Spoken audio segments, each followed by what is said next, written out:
I used to tell my guys all the time, I say, man, it's a big difference between somebody that works hard and a hard worker. I said, if you're somebody that works hard, you get what you want. You might be great. I said, you somebody that works hard, if Corona don't show up, like, you might kill it, you might crush it. If you're somebody that works hard, if they tell you what you want to hear, they give you a certain level of validation, like, you might operate in excellence if you're somebody that works hard. I said, but brother, a hard worker, you can take it to the bank. I said, regardless of the situation, regardless of the circumstance, regardless of the challenge, they're wired a certain way and they show up and operate a certain way because they're being driven by something totally different. They got a certain level of integrity and character that's attached to their work level. Got a certain level of, I got to do this because it's depending upon the people that saw something in me and invested in me when I couldn't see it in myself. And so I got to hold true to that. Like, they got a certain level of staying power, right? And so I got an injury September 9th, 2006, right? And I was telling people it hit me not in terms of the specifics of the situation because I would never compare it to Corona. But the way it showed up in my life, it showed up very similar to the pandemic, right? The way it showed up, right? The way my life changed, the way one day I was on top of the world and I woke up the next day and the world was on top of me and my life changed forever and it never went back to being the same, right? I love football, man. Like, I loved everything about it, right? I never played a hard day of football in my life. It was recreation to me, right? Like, I would walk out on the field, guys would be like, you see that girl on the third row? I'm like, bro, I love the way the grass smells. Like, cut the grass. Like, I love the way the grass smells, right? I love the spray paint they put on the field, right? I love to be able to compete, right? Because I started playing in the street, light pole to light pole, tackle football.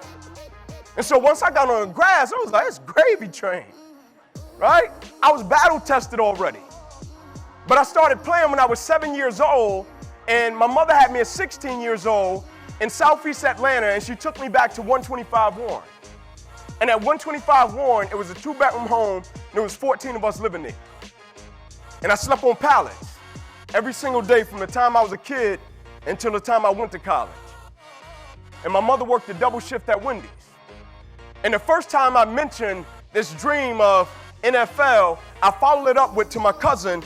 I said, man, maybe we can get our own beds one day. I just wanted my own bed. Right? And so my work ethic was predicated upon something different. I just wanted to pull my mother off the double shift at Wendy's. And so when I got my scholarship and I got to the University of Tennessee, be honest, it's gravy train for me. Right? You got guys up there, man, like you're getting 5 pair of cleats. You got guys giving you a smoothie in your air conditioning locker, somebody picking up your jock strap, washing it for you. I'm like, bro, it's gravy train. But people would still find it in their mind somewhere to complain. And I would say to them, let's make a rule. Let's never complain about something that we're not willing to change. Right? I said it's cool to complain about it, but let's never complain about something that we're not willing to change. And you see people show up every single day and they complain about the same thing and then months go by. You're like, bro, you still complaining about that? Like, you're still on that? You haven't done anything about it yet? And I got into my junior year at Tennessee and I was a projected first-round draft pick as a cornerback.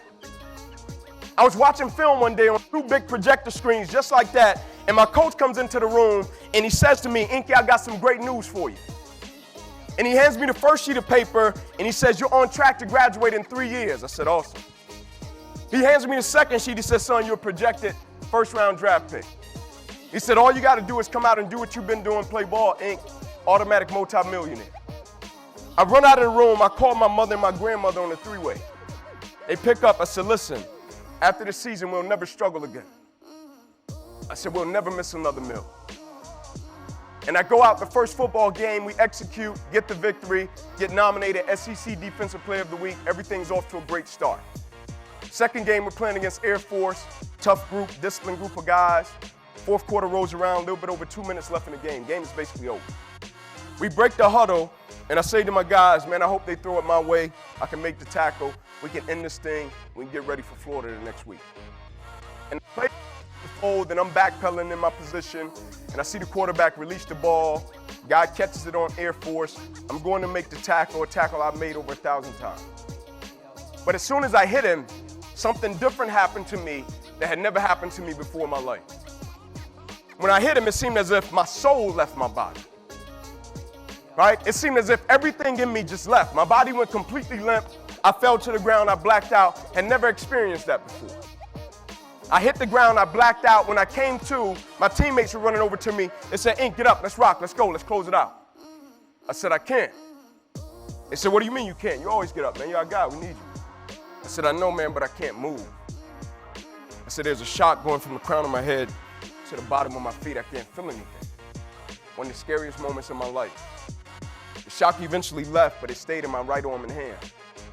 They brought the spine board out, put me on the spine board. They wheeled me off the field. We get to the ambulance. My father's standing there, and I say to my father, Pops, I got him, right? Put it on him, right?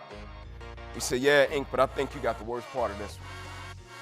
They said, Inky, we'll get you over, run a couple tests, put you in a room, and we'll figure things out. They get me over, they run their tests, they put me in a room. My mother comes in. She kisses me on my forehead, says, Ink, it'll be good, it's football. She cracks a joke, walks out of the room. I'm watching my mother exit the room. And as soon as my mother exits the room, I flip my head to the left, and I can see the head doctor. And he's doing like a little slow trot. And he's screaming. And he's saying, guys, get in here. We got to rush this kid back to emergency surgery. He's about to die. And I remember looking at him, and I was like die? He's like, yeah, die. I was like away from me to die. He's like, yeah, die. I was like, what happened? I said, man, everything was so cool, like, and calm. Like, what happened? I thought he was just trying to make the situation more intense. And he said to me, when we ran the test, we noticed you had ruptured your subclavian artery and you're bleeding internally. He said, we got to rush you back, take the main vein out of your left leg, plug it into your chest in order to save your life, or I guarantee you, you won't be here in the morning. I said, let's go.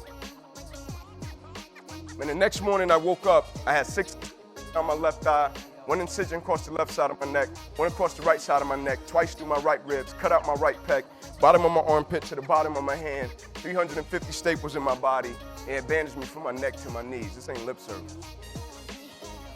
And he said to me, when we went in to repair the artery, we noticed you had torn the nerves in your brachial plexus. I said, what's that? He said, your brachial plexus are the nerve roots that come from your spine, and they control your shoulder, your arm, your hand, and your fingers, and you ruptured them, and they can't be replugged. He said, so Ink, I hate to tell you, but your arm will probably never be the same again. Your hand will probably never be the same again. You probably can never play the game of football again. And I'm sitting there thinking, like, man, no way. Like, I put in too much work. Like, I sacrificed for this. I've been working from 7 to 20. Like, I can look you dead square in your eyes. God be my witness. I never cheated. Like, my conscience won't let me cheat.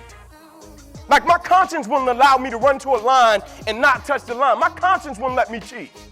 My conscience won't let me do something and not give everything I got to it and look myself in the mirror and expect results from something knowing that I didn't put in the work for it. My conscience won't allow me to do that.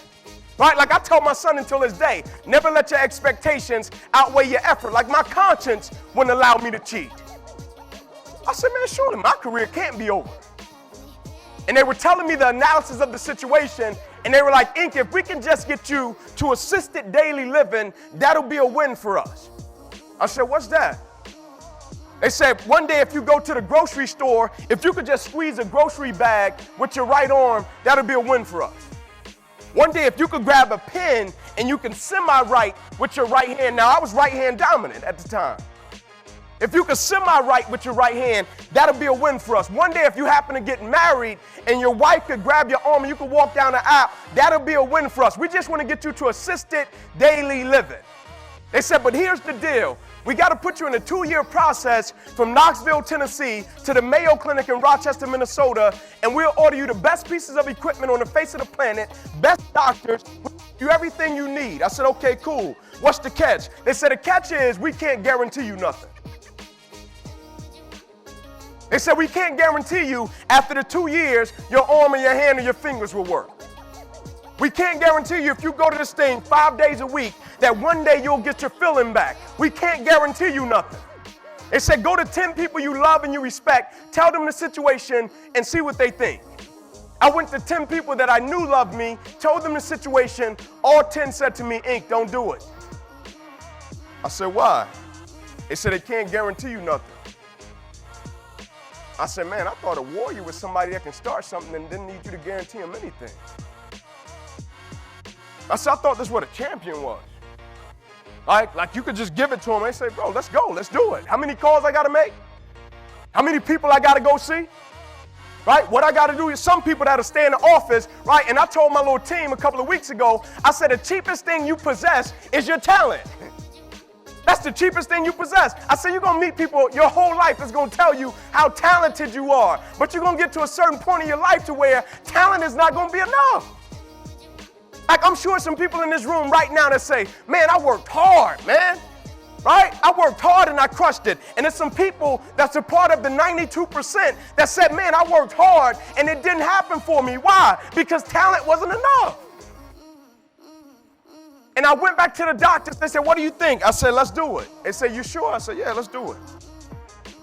And I went every single day, and one day they would have an arm skateboard. They would strap my arm to it. I would do it. I would get up off the table. I would go to the PT, and I would say, man, are you seeing anything? They said, come back tomorrow. One day I would go in, and they would attach something to my ribs and run it up through my chest, and they would have me breathe in a certain way. I would get up off the table. Man, are you seeing anything? Ain't come back tomorrow. And one day I went in and I'm sitting there and they got this contraption, I'm doing it, I'm trying to pull my arm in, and I get up off the table and I say, man, are you seeing anything? And my PT goes to walk off. And this is my guy.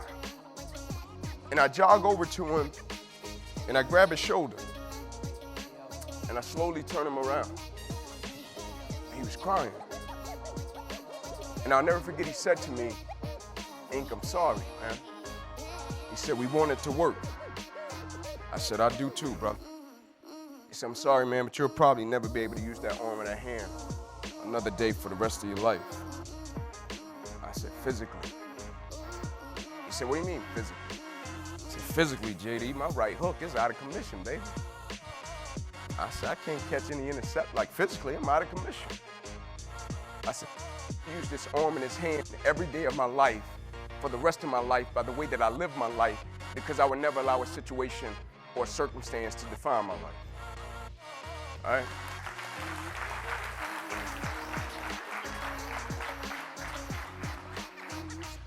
All right? Like I told my guy, I said, man, like I don't get up every single day and I say, adversity, come see me.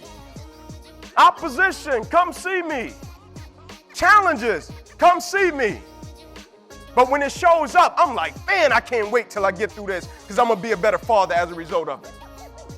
Man, I can't wait till I get on the other side of it. I'm going to be a better leader because of it. Man, I can't wait until I get through it. I'm going to be a better servant because of it. There's this quote that says, you go through the storm and you're not supposed to be the same person on the other side of the storm because that's the purpose of the storm. Like when I go through it, I'm like, man, I'm going to be a better servant, better leader, better team member as a result of it. I'm not going to resist the opposition. I'm not going to resist the adversity. I'm not going to resist the challenge. My favorite quote is the quote by Dr. King that says, you judge the character and caliber of a person not by where they stand in times of comfort and convenience. You judge the character and caliber of a person by where they stand in times of challenge and opposition. Everybody can smile when the sun out. Everybody can be happy when they're making money. Everybody can be like, let's go when they're closing deals. But it's certain people when that opposition and adversity happen, it's like in football when the game will get tight. In the fourth quarter, you'll see some of the most talented guys tap their helmet. Coach, I need to come out. I need a break. And then you've seen guys that they feeded on it. Like you've seen people like in the midst of opposition, they're like, this is why I play the game. This is why I wanted to do it. I've been waiting on the opposition. Where you been? This is why I signed up to do it. I was waiting on it so I could see what I'm made out of. One of my best friends, Eric Berry, was top paid safety in the NFL twice, right? Great person, man. I would never forget, I was watching a Thursday night game and they were playing against the Oakland Raiders. At the time, a few years back, I'm watching the game, he fills a gap, he makes a tackle, and when he makes the tackle, I'll never forget, he hits the guy, gets up, jogs over to the sideline, and he never comes back into the game. And he texts me after the game, and he says, big bro, did you see the game? I said, absolutely. But what I didn't know is you didn't come back to the game, man. What happened? He said, yeah, Ink, when I hit that guy, I felt as if something was in my chest. He said, so they're going to send me back to Kansas City, get some tests ran, man. We're going to see what's up. They run the test, long story short, they found a mass in his chest the size of a softball. They said, we're going to send you to cancer, whatever the case may be, send him to Atlanta, diagnose him with cancer, lymphoma. He has to start chemo. I never forget, we were in church one day. And he comes to me in church and he says to me, hey, Ink, can you find somebody with a hat?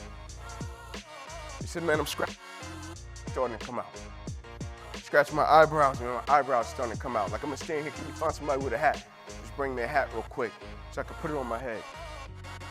I'm watching him, right? He's doing chemo, and I'll never forget the day. He's leaving chemo, he was in a van, and the guy said, all right, man, you want me to take you to the house? He said, no, take me to the track. And the guy said, man, you just left chemo. He said, yeah, take me to the track, man, I gotta do my routine. He said, bro, you just left chemo. You need to go home, rest up, man, you just puking like you need to chill out. He said, no, man, take me to the track. He said, I need to run my 400s. And he got to the track and he was running his 400s. And as he's running his 400s, he's crying. And he's saying, I'm crying not because I'm in so much pain. I'm crying because I'm not who I used to be, but I know one day I'm gonna come back stronger than I used to be. And he came back that year, NFL Comeback Player of the Year, NFL Defensive Player of the Year. And I asked a young athlete, I said, do you think that had anything to do with his talent? He said, yeah, that was all talent. I said, talented? I said, but that was essence. That was who he was. Like, it's some people, they're just fighters, man. Like, you ever see them people with a never die spirit?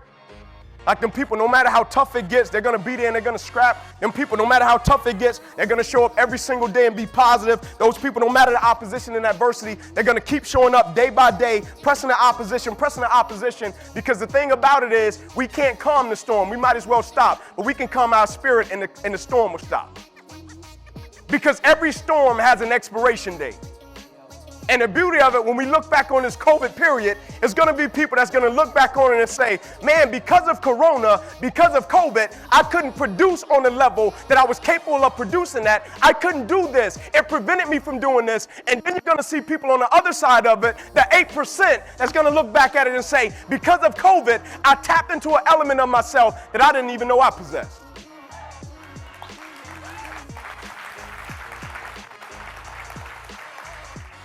You're going to see people that look back at it and say, man, because of COVID, man, it made me more present with my children. You're going to see people that's going to look back and say, man, because of COVID, I got to spend a certain amount of time with my spouse, my wife, my fiance that I didn't usually get. Because of COVID, I got to structure my family in the right way. Because of COVID, it made me a better leader in the midst of the opposition and the challenges. Because of COVID, it made me more thoughtful.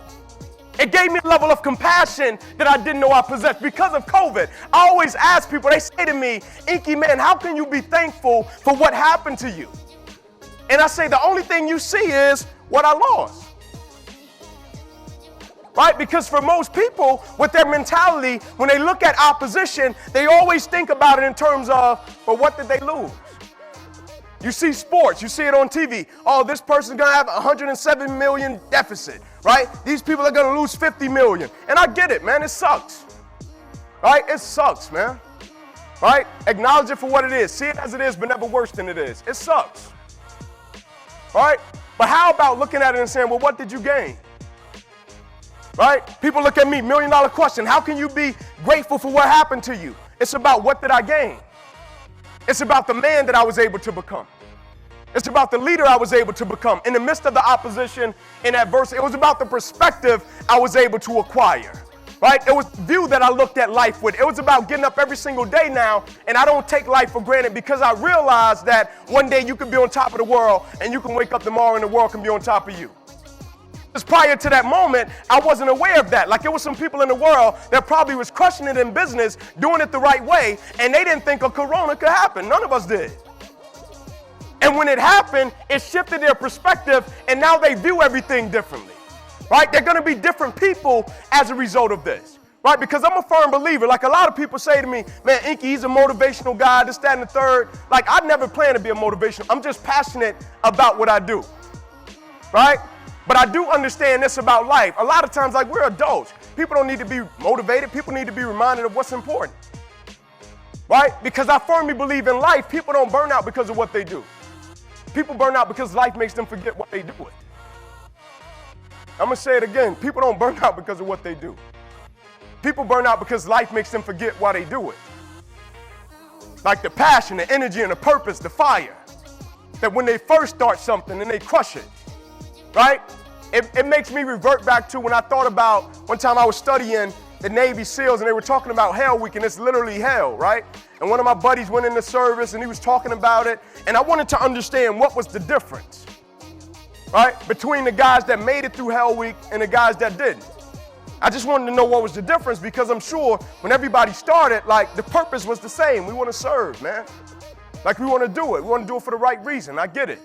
It's just like some guys, they want to be college football players. You get into summer camp, some guys like, bro, this is not for me. I'm out of here. I'm not having a 60-year-old coach yell in my face all day in 100-degree weather. I'm out, right? And I wanted to understand what was the difference. And he said to me, they all went through the same thing, right? He said they showed up the same way. They went through the same drills, right? They didn't say, hey, you guys are going to be in this water. You guys are going to be in this water. You guys are going to go through these ladder drills. You guys are going to, everybody went through the same thing. And I'm like, well, what was the difference? He said when they started to trace it back to the different groups, when they traced it back, the guys that was in the group that said, man, I want to do this, I'm going to crush it, this, that, and the third, then got in the midst of Hell Week, got in the midst of the process, and they started finding excuses. Everybody in their group found excuses. The guys that got into the midst of it and said, man, I'm going to do it, let's go. And then they got into the midst of it and said, man, if I got to pass out, if I got to push myself to that point, if I got to push myself to that limit, it's not for me, I'm out. And that doesn't make them bad people, great people. But they said the guys that made it, the 8%, they said before they even started it, they said, bro, it's called Hell Week. It's going to be hell. We know that. It's coronavirus. It's COVID-19, right? Life has changed. Life as we know it. Sometimes you got to forget what you thought should have happened and live in what's happening. The 8%, they said, bro, it's called Hell Week. It is what it is. The opposition, the adversity, we got to get up and we got to face it, right? They said, but in the midst of it, when we start doing it, the code is going to be when it gets hard, when it gets tough, when it gets to a point that you want to break and you want to quit, the guy said, I'm going to just look at you.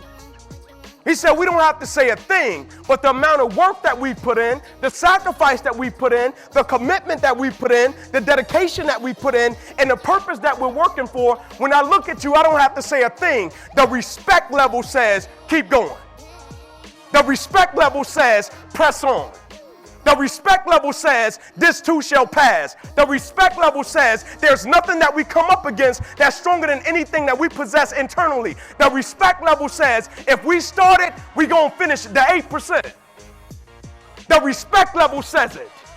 The respect level says, if I start pressing forward, the greatest lesson my mother ever gave me as a kid, and my mother didn't have much education, but the greatest lesson my mother ever gave me was, Ink, if you start something, boy, you're going to finish it. She said, you're not going to come home and tell me you don't like some coach and think you're going to quit something.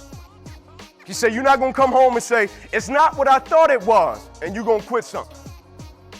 She said, God dog it, make a way. Figure it out, adjust, pivot, have a certain level of mental agility, and get it done. Because in this day and time, it's not just about us. It's about the people that we work with every single day. It's about our families. It's about our children. And it's about the people that's watching us navigate through opposition. Right? I want to leave you with something. It's a story that happened with me and my son. Right? And it's like a Christmas ago.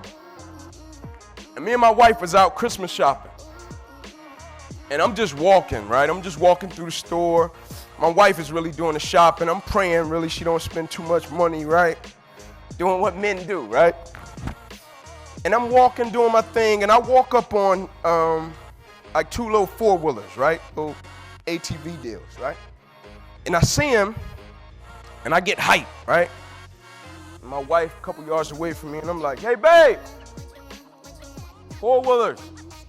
And she's like, no, you're dangerous. I was like, man, I got to walk around the store, get a purse or something. Maybe she'll give in, right? I walked around, I got her a purse. She gave in, I got her, right? Christmas Day, we wake up, the girls all in the room, my mother, my wife, my daughter, my sister. And I go out early and I turn on the little four-wheelers, I crank them up, let them owl up. And me and my son was in a room, but the room that we walked by, we can look out of the window and you can see the four-wheeler. Right? And we're walking, and we're going to the room where the presents are. And my son taps me. He says, hey, Dad, I want to go out with the four-wheelers. Right? I want to go out with the little bike things, as he called them. I was like, bro, you don't want to go with the girls? He's like, no, I want to go out to the...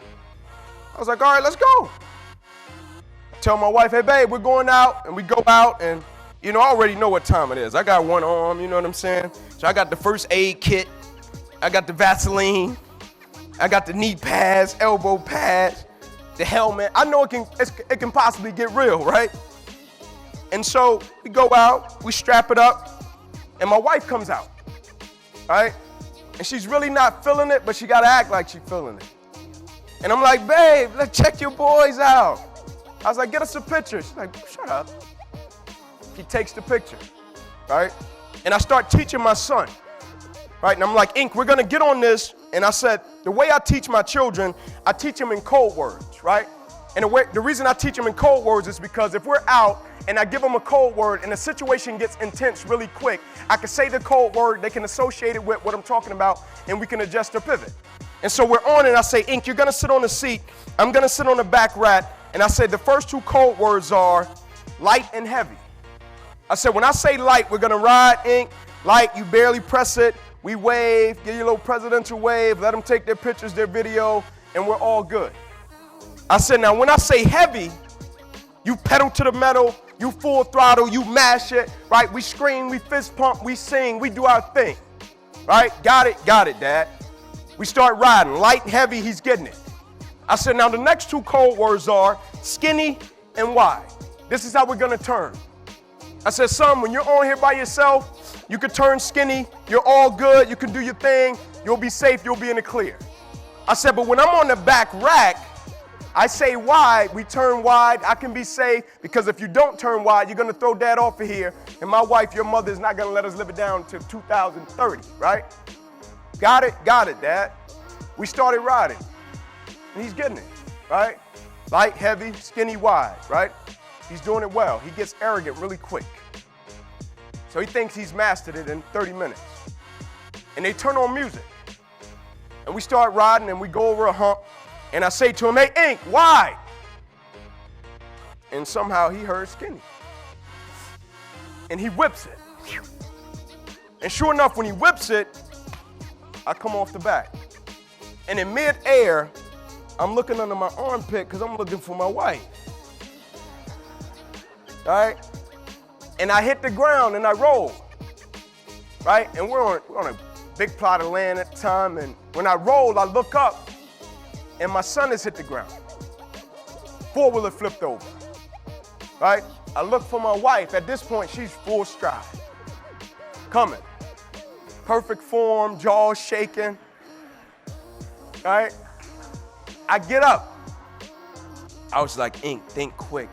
I'm like, man, you got to get your son up before your wife makes it to him. I said, because if she makes it to him, she's going to make him think he got shot 15 times. I get up, I go to my son.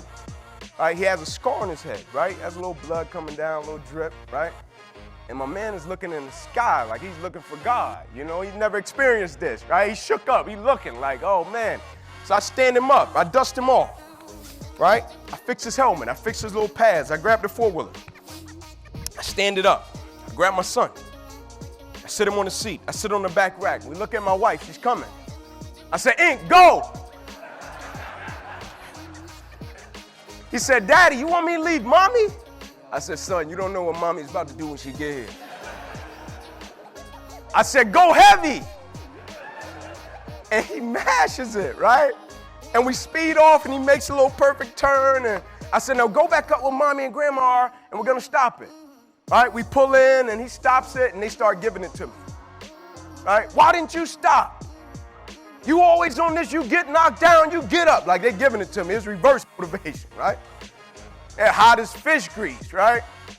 You should have stopped. Look at your elbow. Your elbow is bleeding. Look at his head. Why didn't you stop?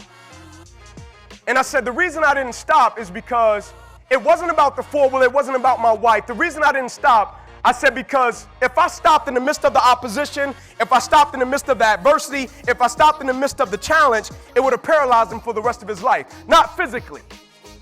From a perspective standpoint. Every time he felt pain, he would have retreated. Every time a situation gave him a little bit of blood, not physically, every time he got smacked by life, he would have retreated. I said it was never about the four-wheeler, it was never about my wife. The lesson was to my son, when life knocks your butt down, I want you to get up and I want you to go heavy on it. The lesson was when life deals you a challenge that you didn't expect, I want you to get your butt up and I want you to go heavy on it. The lesson was when life dishes you a circumstance that you can't control, I want you to get your butt up and I want you to go heavy on it. I just want one thing from you today. Every single day, in the midst of the opposition, in the midst of the challenge, in the midst of the adversity, to first and foremost never forget that we don't burn out in life because of what we do. We burn out in life because life makes us forget why we do it. Second, I want you to get up and I want you to go heavy on it. Many are called, few are chosen. You're the 8%, right? We're among the chosen few. Go get it. God bless you. Thank you.